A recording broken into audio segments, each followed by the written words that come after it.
Hi, friends, and welcome to a bit of a different video.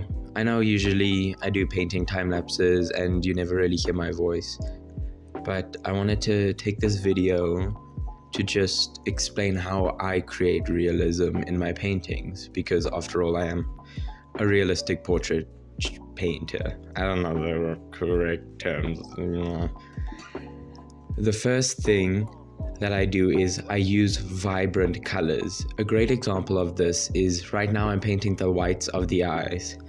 And as you can see, there's nothing white about them.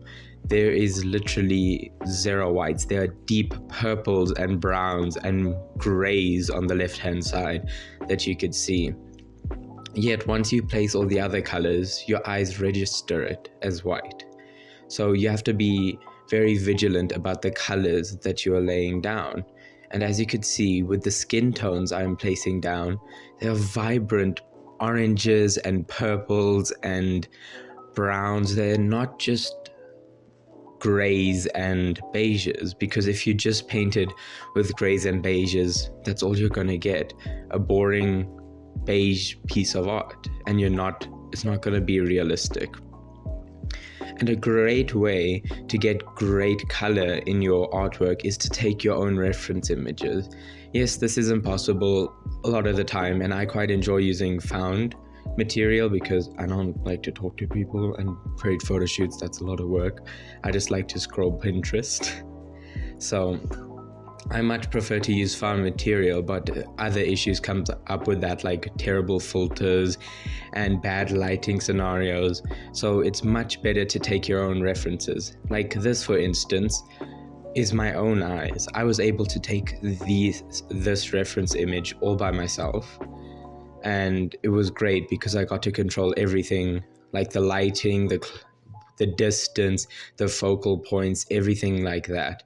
And that allowed me to find all these beautiful reds and purples that you could see I'm laying down in the eyes. Even with the highlights, they're not white. Even though they may register as white right now, they are not white. They're actually quite a yellowy tone, a little bit to the cooler side, a bit of a green, which sounds strange, but it complements the warmth of the skin tone and creates a lot of realism. The second point I want to bring up is to not over-define everything. You don't have to put in every single detail, like every single eyelash and every single speck and every single pore of the skin. When you let the brain fill in all that information, then it creates realism on its own, because the brain is very good at filling in its own patterns. It doesn't need us to do the work for it. So make life easy for yourself and just let your brain fill in all the work. As you could see, for the eyelashes, I just laid in a thick layer of black because I know my brain is going to register that, and the viewer's brain is going to register that as nothing more than an eyelash. The third point I wanted to bring up was take your time.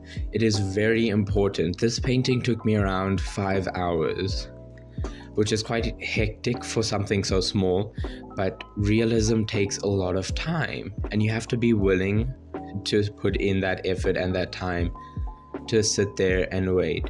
I used to struggle with this a lot. I would have a terrible attention span and I would only put in 2-3 hours, and then my portraits would be very rushed.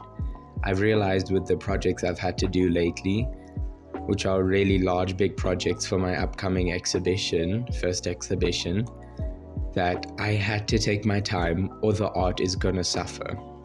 The realism would just not come through.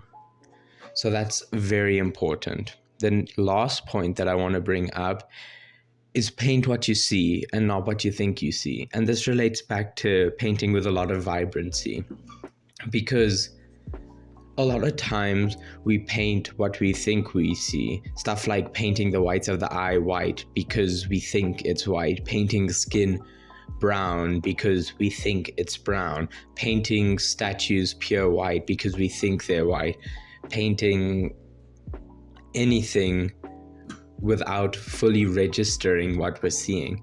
It is very important that you take careful perspective and look at what you're seeing. You need to be able to separate it into nothing more than shapes of color. I know that sounds confusing and scary, but when I painted these eyes, I didn't see them as eyes, I saw them as just blocks of color, and that helped me create a really realistic effect. So with those tips down, I'm gonna let you enjoy the rest of the time lapse.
So friends, here's the very exciting part that everyone loves, the tape peeling. It's really satisfying to do, except when it tears up a bit of your gesso, and then it is just pure anger because now you've literally just ruined a little piece of your art, but it's fine. So I guess thank you all for watching. Please go check out my other social medias. It's basically only Instagram. And I really hope you enjoyed this video, and I hope you have a great rest of your day. Thanks. See you in the next video.